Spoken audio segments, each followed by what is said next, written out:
Hello friends and welcome to Medprocheck medical lectures. तर मित्रांनो, मी तुमचा मित्र प्रशांत शिंदे आपल्या एका नवीन इंटरेस्टिंग आणि इन्फॉर्मेटिव्ह व्हिडिओमध्ये तुमचं सर्वांचं स्वागत करतोय. तर मित्रांनो, आपला आजचा व्हिडिओ खूप इम्पॉर्टंट असणार आहे. आज आपण नर्सिंग ॲप्टिट्यूड या विषयाचे काही PYQs डिस्कस करणार आहे. आपला 2024चा जो पेपर झाला, तर 2024च्या पेपरचे आपण सर्व PYQ नर्सिंग ॲप्टिट्यूड या विषयाचे 20चे 20 MCQ आपण आजच्या या व्हिडिओमधून डिस्कस करणार आहे. तर शेवटपर्यंत व्हिडिओ नक्की बघा. याच्यापैकी जे मोस्ट ऑफ MCQ आहेत तर ते आपण आपल्या बॅचमध्ये मित्रांनो कव्हर केलेले आहेत. त्या रिलेटेड टॉपिक्स पण आपण तिकडे कव्हर करतोय. ओके, तर बॅच विषयी पण इन्फॉर्मेशन तुम्हाला आपल्या बॅचमधून म्हणजे आपला आजचा जे व्हिडिओ आहे तर त्याच्यामधून मी देईल. MCQ जे आहे तर MCQ प्रॉपरली बघा. आपण फक्त MCQ बघणार नाही, तर त्याचे जे ऑप्शन्स आहेत, ऑप्शनवरती जे रॉंग ऑप्शन्स आहेत तर त्याच्यावरती कशा पद्धतीचे MCQ तुम्हाला विचारले जाऊ शकतात. तर ते पण आपण अशा इम्पॉर्टंट गोष्टी आहेत तर ते आपण डिस्कस करू. ओके, तर आपला पहिला MCQ आहे बघा. Doctor treating the disease of kidney. Okay, जे डॉक्टर्स किंवा ज्या नर्सेस किडनी किंवा किडनीच्या आजाराचे जे पेशंट आहेत तर त्यांना ट्रीट करतात, त्यांना केअर प्रोव्हाइड करतात. तर अशासाठी काय वापरलं जातं? एक सायंटिफिकल जो वर्ड आहे तर तो काय वापरला जातो? डर्मॅटोलॉजिस्ट, डेंटिस्ट, न्यूरोलॉजिस्ट आणि नेफ्रोलॉजिस्ट. ओके, तर असे आपल्याला 4 ऑप्शन्स याच्यामध्ये दिलेले आहेत. तर डर्मॅटोलॉजिस्ट जर आपण बघितलं, डर्मॅटोलॉजिस्ट म्हणजे काय, की जे स्किन रिलेटेड इश्यूमध्ये काम करतात त्याला आपण म्हणतो डर्मॅटोलॉजिस्ट. त्यानंतर डेंटिस्ट, ऑलरेडी तुम्हाला सर्वांना माहिती असेल, जे आपल्या दाताच्या रिलेटेड जे आजार असतील तर त्याच्यामध्ये जे वर्क करतात त्याला आपण म्हणतो डेंटिस्ट. त्यानंतर नेक्स्ट आहे न्यूरोलॉजिस्ट किंवा न्यूरोलॉजी ही जी ब्रांच आहे तर ते आपल्या ब्रेन आणि स्पायनल कॉर्ड रिलेटेड आहे. ओके, आपलं जे सेंट्रल नर्वस सिस्टम आहे, पेरिफेरल नर्वस सिस्टम आहे, जे पण आपले नर्वस सिस्टम आहे, ओके, ओव्हरऑल नर्वस सिस्टम, तर त्याच्या रिलेटेड जे पण काय असेल तर त्याला आपण काय म्हणतो? न्यूरोलॉजी असं म्हणतो. आणि नेफ्रोलॉजी म्हणजे काय, जे पण आपल्या किडनीचे रिलेटेड असेल त्याला आपण काय म्हणतो? नेफ्रोलॉजिस्ट असं म्हणतो. म्हणून आपलं हे जे आन्सर आहे, आपलं जे पहिला जो MCQ आहे तर त्याचं राईट आन्सर काय येणार आपलं? जे नेफ्रोलॉजिस्ट आहे तर ते आपलं मित्रांनो राईट आन्सर येणार आहे. ओके, आय होप तुम्हाला सर्वांना जे बाकीचे वर्ड्स आहेत तर त्याचे पण मिनिंग्स अंडरस्टँड झाले असतील. त्यानंतर आता नेक्स्ट आहे बघा, MTP स्टँड्स फॉर. तुम्हाला MTPचा लॉंग फॉर्म विचारलेला आहे. MTP म्हणजे काय असतं मित्रांनो? Medical termination of pregnancy. त्यालाच आपण इझी वर्डमध्ये आपण त्याला काय म्हणतो? ॲबॉर्शन असं आपण म्हणतो. ओके, तर दवाखान्यामध्ये जाऊन ॲबॉर्शन करणे त्याला आपण म्हणतो मेडिकल टर्मिनेशन ऑफ प्रेग्नन्सी. इथं टर्मिनेशन ऑफ प्रेग्नन्सी म्हणजे काय, की प्रेग्नन्सी थांबवणे. आणि मेडिकल म्हणजे काय, की मेडिकलची हेल्प घेऊन प्रेग्नन्सी थांबवणे. That is the MTP, medical termination of pregnancy. तर आता मेडिकल टर्मिनेशन ऑफ प्रेग्नन्सी बघा याच्यामध्ये आहे का? तर मेडिकल टर्मिनेशन ऑफ प्रेग्नन्सी आपलं A नंबरलाच ऑप्शन आहे. त्यानंतर mechanical termination, maternal termination, medical targeted pregnancy, हे सर्व मित्रांनो आपले रॉंग आन्सर्स आहेत. आता MTP जे आहे तर MTPच्या पण काही मेथड्स असतात. त्यामध्ये प्रायमरी आपलं जे फर्स्ट ट्रायमिस्टर आणि सेकंड ट्रायमिस्टरमध्ये आपण जे MTP तर ते मेनली म्हणजे आपण करू शकतो. तर आता फर्स्ट ट्रायमिस्टर जे आहे तर फर्स्ट ट्रायमिस्टरमध्ये सर्वात पहिले आपण ज्या MTP किट आहे तर ती MTP किट देतो. MTP किटमध्ये मिफेप्रिस्टॉन आणि मिसोप्रोस्टॉल तर अशा 2 टाईपच्या टॅबलेट्स असतात. 1 टॅबलेट आणि 4 टॅबलेट अशी किट असते. तर ती किट आपण पेशंटला देऊ शकतो. त्यानंतर जर सर्जिकल जर करायचं असेल तर आपल्याला जे MUS सिरिंज असते तर MUS सिरिंज इम्पॉर्टंट आहे. ओके, त्याच्यावरती पण तुम्हाला MCQ आहे तर ते आपण प्रॅक्टिसमध्ये घेणारच आहे नंतर. तर MUS सिरिंजच्या हेल्पने आपण एक सर्जरी करतो तर त्याला आपण DNC सर्जरी असं पण म्हणतो किंवा आपण त्याला सक्शन इव्हॅक्युएशन सर्जरी असं म्हणतो. ओके, तर DNC सर्जरी जी आहे ओके, तर DNC सर्जरी आपण मेनली जे आहे तर ते आपण सेकंड ट्रायमिस्टरमध्ये परफॉर्म करतो. बट फर्स्ट ट्रायमिस्टरमध्ये MTP आहे तर फर्स्ट ट्रायमिस्टरमध्ये MTP जर करायचं असेल तर एक तर आपण त्याला त्या पर्टिक्युलर जो पेशंट असेल तर त्या पर्टिक्युलर पेशंटला आपण टॅबलेट्स देतो. त्याला आपण MTP किट असं म्हणतो. त्यामध्ये 2 टाईपच्या टॅबलेट असतात, मिसोप्रोस्टॉल आणि मायफेप्रिस्टॉल. आणि सेकंड जे आहे तर त्याला आपण काय म्हणतो? Vacuum aspiration. ओके, किंवा त्याला आपण मॅन्युअल व्हॅक्यूम ॲस्पिरेशन असं पण म्हणतो. तर मॅन्युअल व्हॅक्यूम ॲस्पिरेशनच्या कंडिशनने पण आपण जे आहे MTP करू शकतो. त्यानंतर आता हे जे सर्जिकल प्रोसिजरचे सांगितलं तर ह्या फक्त ॲज जनरल नॉलेज म्हणून ध्यानात ठेवा. याच्यावरती काय तुम्हाला डीपमध्ये क्वेश्चन विचारला जाणार नाही.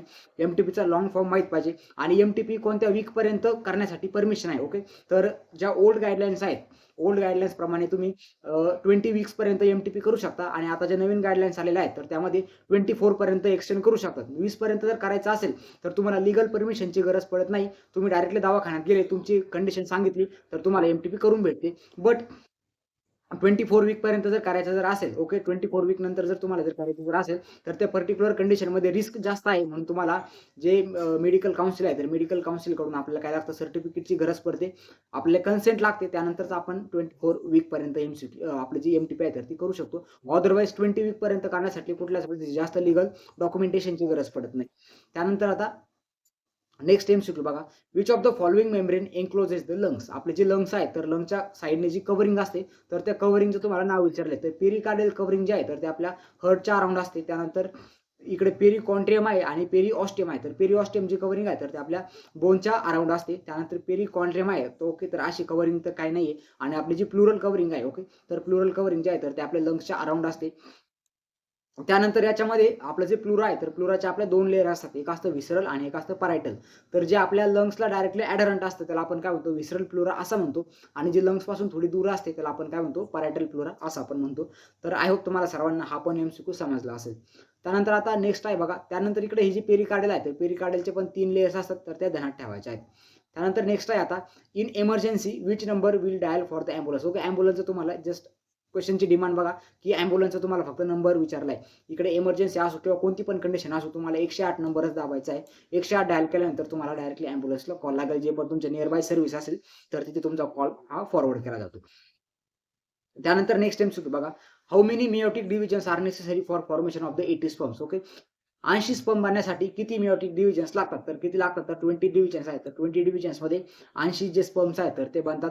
ओके, याच्यासाठी काय जास्त लॉजिक वगैरे लावण्याची गरज नाही. हे तुमचे काही जे क्वेश्चन असतात तर ते रट्टा मारू क्वेश्चन असतात आणि हा क्वेश्चन तुमच्या बायोलॉजीमध्ये आय होप क्लिअर झालेला असेल. ओके, तर ती पूर्ण जी प्रोसेस आहे तर ती प्रोसेस जर तुम्ही बघितली असेल तर त्यामध्ये तुम्हाला समजून जाईल की 20 डिव्हिजन झाल्यानंतर 80 स्पर्म बनत असतात. त्यानंतर हा जो MCQ आहे, नॉन स्टेरॉइडल कॉन्ट्रासेप्टिव्ह. ओके, हा MCQ भरपूर नर्सिंगच्या कॉम्पिटिटिव्ह एक्झाम्स आहेत तर त्याच्यामध्ये विचारला गेलेला आहे. तर नॉन स्टेरॉइडल हा जो कॉन्ट्रासेप्टिव्ह आहे तर त्यामध्ये जे सहेली आहे ओके, तर सहेली जे नावाने जे कॉन्ट्रासेप्टिव्ह देतात आपल्या गव्हर्नमेंटकडून भेटतात. ओके, तर त्यामध्ये सहेली जे कॉन्ट्रासेप्टिव्ह आहे तर हे नॉन स्टेरॉइडल कॉन्ट्रासेप्टिव्ह असतं. म्हणजे याच्यामध्ये कुठल्याच पद्धतीचा स्टेरॉइड हार्मोन जो आहे तर तो नसतो. त्यानंतर नेक्स्ट MCQ बघा, degeneration of the dopamine producing neurons in the central nervous system causes. Okay, आपल्या ज्या ब्रेनमध्ये किंवा सेंट्रल नर्वस सिस्टममध्ये जे डोपामाइन प्रोड्युसिंग न्यूरॉन्स आहेत जर त्या डोपामाइन प्रोड्युसिंग न्यूरॉन जर कमी जर झाल्या तर त्या कंडिशनमध्ये काय होणार, तर डोपामाइनचं सिक्रेशन होणार नाही. अल्टिमेटली डोपामाइनची ब्रेनमध्ये होणार डिफिशियन्सी. आणि खालीलपैकी कोणता आजार आहे की ज्यामध्ये ब्रेनमध्ये डोपामाइनची डिफिशियन्सी होती, तर असं तुम्हाला विचारलंय. ओके, तर त्याचा आन्सर काय असणार आहे आपलं, जे पार्किन्सन डिसीज आहे तर पार्किन्सन डिसीजमध्ये काय होणार की डोपामाइनची डिफिशियन्सी होती. जर डोपामाइन एक्सेसिव्ह अमाऊंटमध्ये जर झालं तर त्यामध्ये जो एक सायकोलॉजिकल जो आजार होतो तर त्या सायकोलॉजिकल आजाराला आपण स्किझोफ्रेनिया असं म्हणतो. तो पण डिसीज तुम्हाला विचारला जाऊ शकतो. डोपामाइनवर होणारे 2 डिसीज आहेत. डोपामाइन जर जास्त जर झालं तर त्या कंडिशनमध्ये काय होतं की पेशंट सायकोटिक बिहेवियर करतो, त्याला आपण म्हणतो स्किझोफ्रेनिया. आणि डोपामाइन जर कमी जर झालं तर त्यामध्ये जे आपले जे न्यूरोव्हॅस्क्युलर, नॉट न्यूरोव्हॅस्क्युलर, न्यूरोमोटर म्हणू शकतो. ओके, तर जे न्यूरोमोटर जे साइन अँड सिम्पटम्स पेशंटमध्ये तुम्हाला दिसतील त्याला आपण काय म्हणतो, पार्किन्सोनियन डिसीज असं म्हणतो. यामध्ये जे आपले ट्रिमर्स आहेत ओके, असे विनाकामाचे हालचाल होणे आणि ट्रिमर्स वगैरे येणे, तर हे पार्किन्सन डिसीजचे काय मित्रांनो इम्पॉर्टंट सिम्पटम्स आहेत. त्यानंतर अल्झायमर डिसीज हा पण इम्पॉर्टंट आहे. अल्झायमर डिसीजमध्ये काय होतंय की आपलं जे ब्रेन आहे तर ब्रेनची जी म्हणजे आपण तुम्ही एक हेल्दी ब्रेन बघा आणि अल्झायमर डिसीज मधला ब्रेन बघा, किंवा आपलं जर एकदम बेसिक जर एक्झाम्पल जर घेतलं तर फ्लॉवर असते बघा. फ्लॉवर तुम्ही एकदम प्लेन फ्लॉवर बघा जी एकदम ताजी आहे आणि थोडी 8-10 दिवस झाली सुकूनलेली फ्लॉवर बघा. तर सुकूनलेली जी फ्लॉवर असते तर त्यामध्ये तुम्हाला कळेल की त्याचा जो मेन जो भाग आहे तर तो पूर्ण सुकलेला आहे. असा जो आपला ब्रेन जो पूर्ण सुकल्यासारखा दिसतोय का, तुम्ही डायग्राम जरी बघितली तरी तुम्हाला समजेल. तर त्याला आपण काय म्हणतो, अल्झायमर डिसीज. अल्झायमर डिसीज हा जो आहे तर हा एज रिलेटेड आहे. ओके, अल्झायमर डिसीज याच्यामध्ये जर मेन फीचर जर बघितलं अल्झायमर डिसीजचं तर याच्यामध्ये काय होतं की पर्सनला जे रिकॉलिंग जे आहे तर पर्सनची मेमरी याच्यामध्ये पूर्णपणे हॅम्पर झालेली असते. त्यानंतर डॉर्फिझम जे आहे तर डॉर्फिझममध्ये काय होते, आपलं जे ग्रोथ हॉर्मोन आहे तर ग्रोथ हॉर्मोन कमी असल्यामुळे पर्सनची उंची कमी असते. ओके, त्या कंडिशनला आपण काय म्हणतो, डॉर्फिझम असं म्हणतो. आणि नेक्स्ट आहे ADHD, attention deficit hyper activity disorder. हे लहान मुलांमध्ये तुम्ही बघितलं असेल, भरपूर लहान मुलं असे असतात की ते एका जागेवर बसतच नाही, इकडून तिकडं त्यांचं कायम चालूच असतं. पर्टिक्युलर एका गोष्टीवर ते त्यांचं अटेन्शन पण प्रोव्हाइड करू शकत नाही. ओके, म्हणजे त्यांचं कुठे चित्त एका ठिकाणी लागत नाही. इकडून तिकडं एका जागेवर बसतील, तिथून परत सोफ्यावरून परत बेडरूममधून किचनमध्ये मग काहीतरी वेगळंच काम करतील. त्याला आपण काय म्हणायचं, attention deficit hyper activity disorder. Attention deficit म्हणजे काय की त्यांचं जे चित्त आहे तर ते एका जागेवर लागत नाही. हायपर ॲक्टिव्हिटी म्हणजे काय की ते शांत बसत नाही, काही ना काही त्यांचा सळमुळा चालूच असतो. Okay, attention deficit hyper activity disorder. त्यानंतर आता याचं जे राईट आन्सर आहे तर ते कोणतं आहे, आपलं पार्किन्सोनियन डिसीज आहे तर त्याचं राईट आन्सर आहे. ओके, इथं मी चौकोन करून ठेवतो. त्यानंतर नेक्स्ट बघा आता, which part of the brain control the heart. आपलं जे हर्टची जी ॲक्टिव्हिटी आहे तर ते ब्रेनचा कोणता पार्ट कंट्रोल करतो, तर त्यामध्ये आहे आपलं मेडुला ऑब्लिंगेटा जे आहे तर मेडुला ऑब्लिंगेटा आपले हार्ट रेट आहे तर ते सर्व कंट्रोल करत असतो. त्यानंतर न्यूरॉन, फोरब्रेन आणि स्पायनल कॉर्ड हे सर्व रॉंग ऑप्शन्स आहेत त्याच्यामध्ये. त्यानंतर नेक्स्ट बघा, the most commonly use substrate for industrial production of the beer. Beer बनवण्यासाठी कोणता सबस्ट्रेट आहे, तर तुमच्यापैकी कोणी जर घेत असेल तर त्यांना माहित असेल, आपलं जे बार्ली आहे तर बार्लीपासून इंडस्ट्रियल साईडला बिअरचं प्रोडक्शन केलं जातं. त्यानंतर this is the correct about epithelial tissue. Epithelial tissue बद्दल कोणतं जे खालीलपैकी ऑप्शन आहे तर ते करेक्ट आहे. Okay. Lakh of nerve supply, lakh of blood supply, lack of free surface and lack of the intracellular matrix. तर इपिथेलियल टिश्यू जे आहेत, कोणते पण ऑर्गन असेल त्या ऑर्गनची जी कव्हरिंग असते तर ते कव्हरिंग कशाने बनलेली असते? Epithelial tissue. इपी म्हणजे अप, थेलियल म्हणजे कव्हरिंग. कुठल्या पण ऑर्गनची वरची कव्हरिंग जी बनते त्याला आपण काय म्हणतो? Epithelial tissue. आणि इपिथेलियल टिश्यूचे तुम्हाला टाइप्स वगैरे याच्यावरती पण एमसीक्यू विचारले जाऊ शकतात. ओके. त्यामध्ये कॉलमनार, क्युबायडल आणि स्क्वॅमस असे 3 टाइपचे इपिथेलियल टिश्यू आपल्या बॉडीमध्ये प्रेझेंट असतात. तर इपिथेलियल टिश्यूचे तुम्हाला एक फीचर विचारलंय, अनाटॉमिकल फीचर. तर इपिथेलियल टिश्यूला जे आहे तर ते ब्लड सप्लाय नसतो. Okay. Lakh of blood supply हे त्याचं राईट आन्सर आहे. इपिथेलियल टिश्यूला कुठल्याच पद्धतीचा ब्लड सप्लाय नसतो. कारण की इपिथेलियल टिश्यू हा आहे तर हा कुठल्या पण ऑर्गनच्या कव्हरिंगवर प्रेझेंट असतो. म्हणजे याच्यावर कंटिन्युअसली काय होत असतं? कशा ना कशाचा अटॅक होत असतो. हा कंटिन्युअसली काय होत असतो? हॅम्पर होत असतो, नवीन बनत असतो. आणि याच्यामध्ये जर ब्लड सप्लाय जर असेल तर प्रत्येक ऑर्गनमधून कंटिन्युअसली बिल्डिंग होत राहील. त्यामुळे इपिथेलियल टिश्यूवरती काय असतं? ब्लड सप्लाय नसतो. इपिथेलियल टिश्यूचं मेन फंक्शन काय असतं? प्रोटेक्शन आणि सिक्रेशन. तर असे 2 इम्पॉर्टंट फंक्शन्स आहेत इपिथेलियल टिश्यूचे, तुम्हाला विचारले जाऊ शकतात. त्यानंतर lakh of nerve supply. Lakh of nerve supply जर विचारलं तर हेअर्स आहेत, तर हेअर्समध्ये नर्व्ह सप्लाय नसतो. त्यानंतर लॅक ऑफ रिसर्फेस असं काही नाहीये. आणि lack of intracellular matrix. Okay. तर याच्यावरती पण एमसीक्यू तुम्हाला विचारलं जाऊ शकत नाही. Lack of nerve supply, hairs आणि lack of blood supply epithelial tissue. किंवा आपली जी स्किन आहे तर स्किनचा जो सर्वात वरचा जो लेयर आहे त्याला आपण काय म्हणतो? एपिडर्मिस. तर एपिडर्मिसवरती पण आपली कुठल्याच पद्धतीची ब्लड सप्लाय नसतो. त्यानंतर आपला जो कॉर्निया आहे आईचा त्याच्यावरती पण ब्लड सप्लाय नसतो. आपल्या हेअर्समध्ये पण तसं ब्लड सप्लाय नसतो. त्यानंतर आता नेक्स्ट इम्पॉर्टंट मित्रांनो, आपलं जे प्रोजेक्ट मेडिकल लेक्चर्स आहेत तर आपण मित्रांनो नर्सिंग ॲप्टिट्यूडचे क्लासेस सुरू केलेले आहेत. आता तुम्ही जे पण PYQ बघताय तर ह्या प्रत्येक टॉपिकवरती आपण सेपरेट मित्रांनो चॅप्टर बनवलेला आहे. आता फॉर एक्झाम्पल इकडे इपिथेलियल टिश्यू आहे तर तुम्हाला टिश्यूवरती सेपरेट चॅप्टर दिसेल. त्यानंतर इकडे ब्रेनचं कुठला पार्ट काय करतो तर आपण न्यूरॉन सिस्टमवर, नर्वस सिस्टमवर सेपरेट चॅप्टर आपण घेतलेला आहे. त्यानंतर इकडे फॉर एक्झाम्पल मियोटिक डिव्हिजन आहे, हे पण आपण रिप्रोडक्टिव्ह सिस्टममध्ये ऑलरेडी कंप्लीट केलेलं आहे. ओके. तर आपली जी बॅच आहे मित्रांनो तर ती फेब्रुवारी मंथपासून आपली जी बॅच आहे तर ती सुरू झालेली आहे. मोस्ट ऑफ चॅप्टर जे आहेत आतापर्यंत 16-17 चॅप्टर आपण याच्यामध्ये कंप्लीट केलेले आहेत. त्याच्यामध्ये अॅनाटॉमी आणि फिजिओलॉजी आपण कंप्लीट बॉडीची याच्यामध्ये डिस्कस केलेली आहे. ज्या टॉपिकवर तुम्हाला रिपीटेड क्वेश्चन विचारले जाऊ शकतात ते सर्व टॉपिक आपण त्याच्यामध्ये डिस्कस केलेले आहेत. ओके. तर फक्त 499 रुपये मित्रांनो आपल्या बॅचची फीज आहे. त्यामध्ये तुम्हाला सर्व प्रिव्हियस रेकॉर्डेड सेशन्स बघायला भेटतील आणि नवीन नवीन लेक्चर्स आहे तर ते आपण टाकतोच आहे. असं नाही की आपण फक्त याच्यामध्ये थेरी लेक्चरच घेतोय. थेरी सोबत तुम्हाला काय करतोय आपण, आता फॉर एक्झाम्पल आपण आज रिप्रोडक्शन सिस्टमवरती लेक्चर कंडक्ट केलं तर आपण त्या पर्टिक्युलर सिस्टमवरती लगेच एमसीक्यू क्लास पण मित्रांनो आपण त्याच्यामध्ये घेतोय. जेणेकरून तुमचं काय होतं की थेरी ॲज वेल ॲज एमसीक्यू दोन्ही पण जे आहे तर ते पूर्ण मित्रांनो याच्यामधून प्रॅक्टिस होणार आहे. तर इम्पॉर्टंट आहे. ज्या विद्यार्थ्यांना वाटतंय की त्यांचं केमिस्ट्री, फिजिक्स थोडं कच्चं आहे तर मित्रांनो नर्सिंग ॲप्टिट्यूडमधून तुम्ही तुमचा स्कोअर सिक्युअर करू शकता. तर नर्सिंग ॲप्टिट्यूडचे क्लास जर तुम्ही जॉईन जर केले तर तुम्ही 20 आउट ऑफ 20 मित्रांनो मार्क्स याच्यामधून घेऊ शकता. कारण की मोस्ट ऑफ 99.9% आपण टॉपिक सर्व मित्रांनो याच्यामधून घेणार आहे. आणि ज्यावेळेस तुम्ही एक्झामला जाल तर तुम्हाला समजेल की आपल्या बॅचेसमधून किती एमसीक्यू ॲज इट इज आलेले आहेत. ओके. त्यानंतर ज्या विद्यार्थ्यांना टेस्ट सिरीज घ्यायची असेल, ओके, तुम्ही स्टडी करताय बट तुमचं स्वतःचं आकलन पण झालं पाहिजे किती आतापर्यंत आपला स्टडी झालाय. तर मित्रांनो त्यासाठी तुम्ही आपली जी टेस्ट सिरीज आहे तर ती टेस्ट सिरीजची बॅच मेगा टेस्ट सिरीज आहे तर ते आपण मेगा टेस्ट सिरीजमध्ये तुम्ही एनरोलमेंट करू शकता. आपण याची पण फीस एकदम लिमिटेड कमी ठेवलेली आहे आणि लिमिटेड विद्यार्थ्यांसाठी याच्यामध्ये मित्रांनो ॲडमिशन आहे. ओके. तर 199 रुपये फक्त फीज आहे, ज्यामध्ये तुम्हाला 20 क्वेश्चन पेपर्स बघायला भेटतील आणि 20 क्वेश्चन पेपरपैकी 15 आपण नवीन डिझाईन केलेले क्वेश्चन पेपर्स आहेत आणि 5 जे आहेत तर ते 5 आपल्या प्रिव्हियस इयरच्या क्वेश्चन पेपर्स आहेत. 2023, 24 आणि 25 तर ते सर्व पेपर तुम्हाला याच्यामधून मित्रांनो बघायला भेटतील.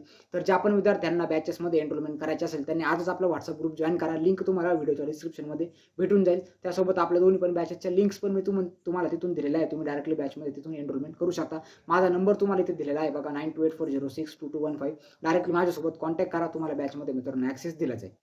त्यानंतर नेक्स्ट आपण उरलेले 10 एमसीक्यू आता डिस्कस करू. Dash dash Gland is a both endocrine आणि एक्झोक्राइन. ओके. आपल्याकडे ग्लँडचे 2 टाईप असतात, एक असतं एक्झोक्राइन आणि एक असतं एंडोक्राइन. आता एक्झोक्राइन ग्लँड्स म्हणजे काय की अशा ग्लँडचे सिक्रेशन्स जे डायरेक्टली ब्लडमध्ये जातात त्याला आपण काय म्हणतो? एक्झोक्राइन ग्लँड. आणि एंडोक्राइन ग्लँड्स म्हणजे सॉरी जे ब्लडमध्ये जात नाहीत, ओके, बॉडीच्या कॅव्हिटीमध्ये जातात त्याला आपण म्हणतो एक्झोक्राइन.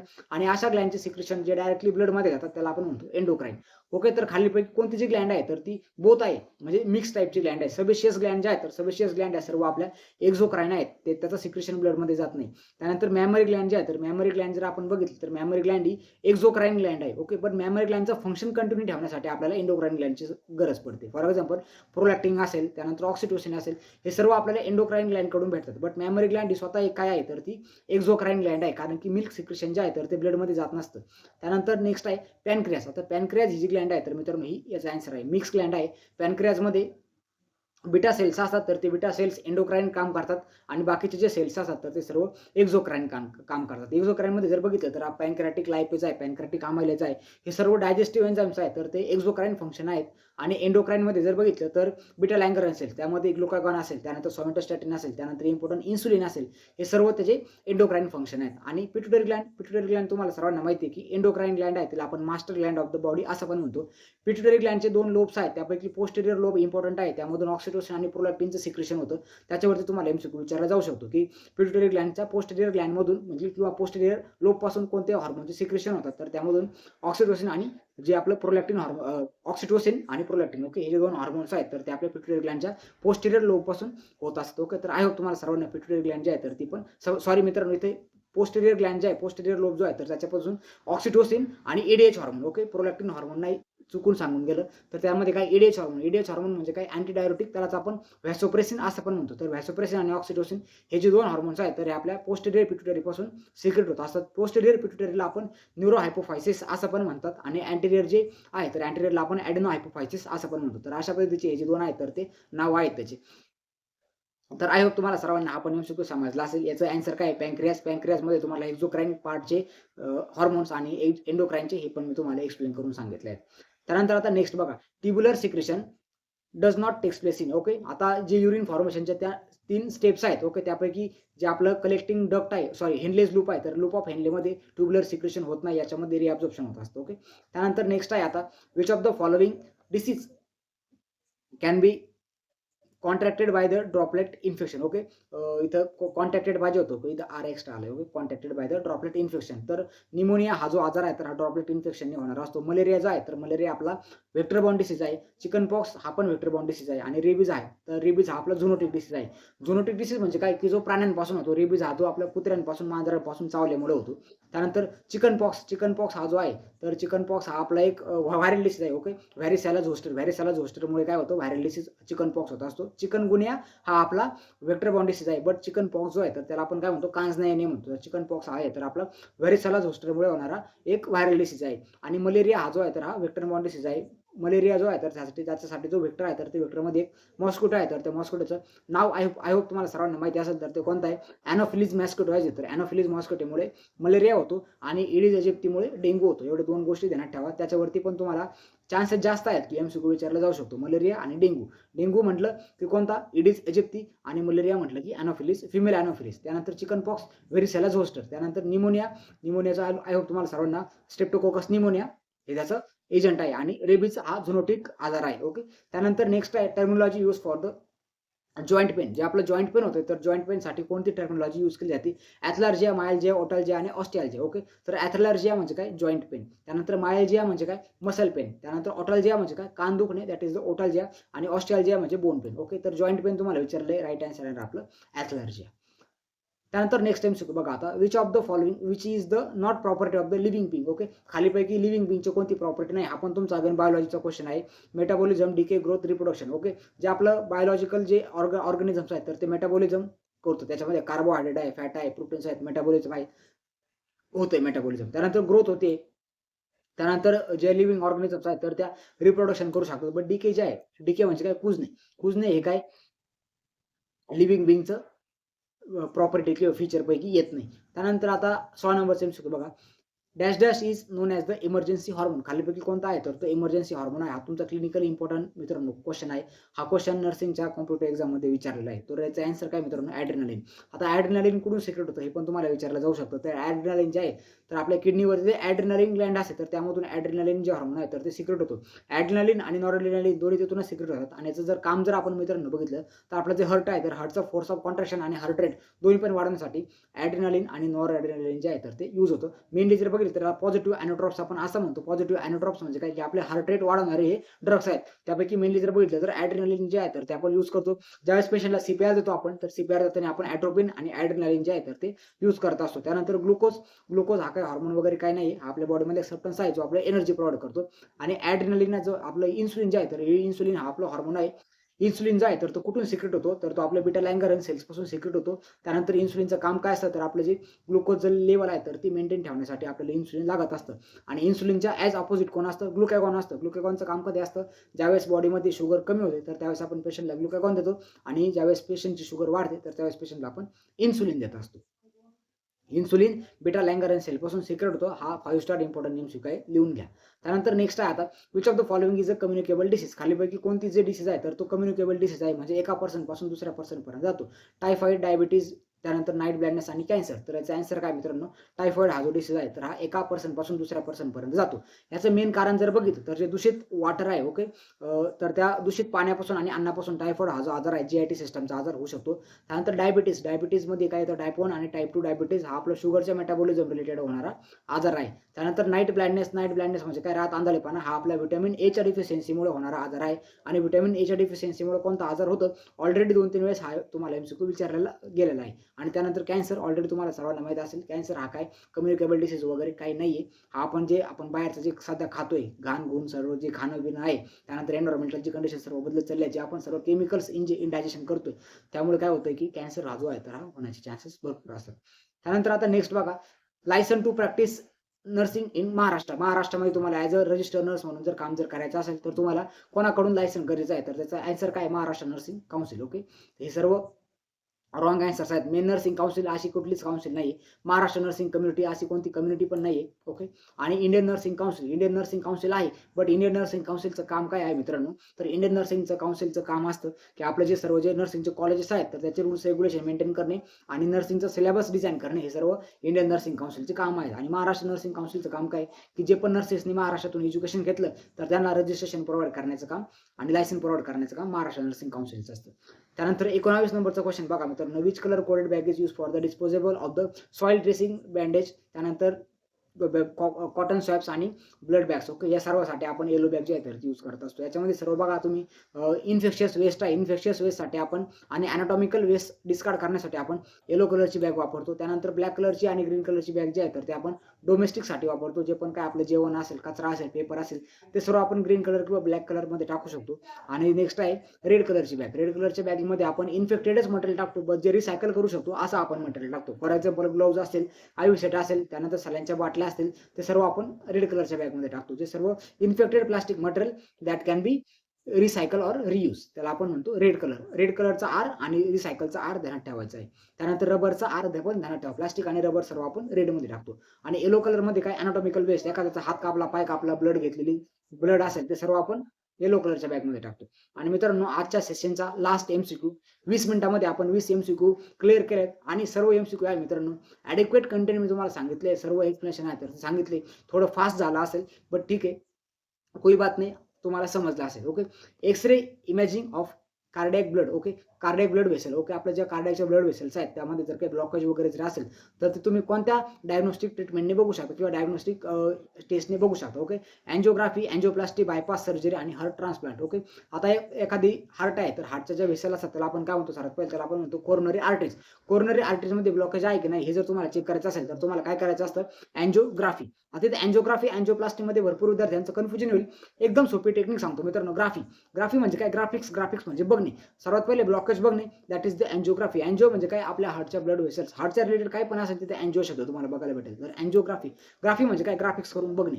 आणि नेक्स्ट आहे अँजिओप्लास्टी. प्लास्टी म्हणजे काय, प्लास्टी म्हणजे त्याचा जो शेप आहे तर तो चेंज करणे, त्याला आपण म्हणतो प्लास्टिक, काहीतरी चेंज करणे. प्लास्टिक सर्जरी तुम्ही बघितलं असेल, त्याच्यामध्ये काय शेप चेंज करणे किंवा काहीतरी तिथे नवीन इंट्रोड्यूस करणे म्हणजे प्लास्टिक. अँजिओप्लास्टी म्हणजे काय, की फॉर एक्झाम्पल ही तुमची व्हेसल आहे, या व्हेसलमध्ये इथं काय झालं, ब्लॉकेज आलंय.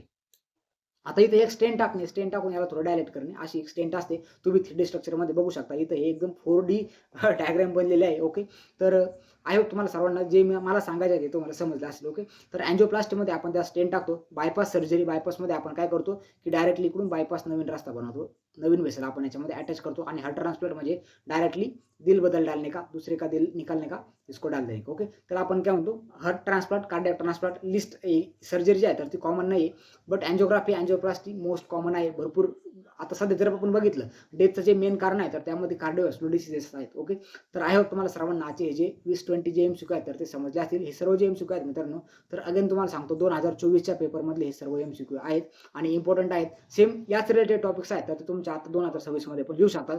ऑलरेडी आपण जे 2025च्या तिन्ही पण शिफ्ट आहेत तर ते आपण पूर्ण डिस्कस करून झालेले आहेत.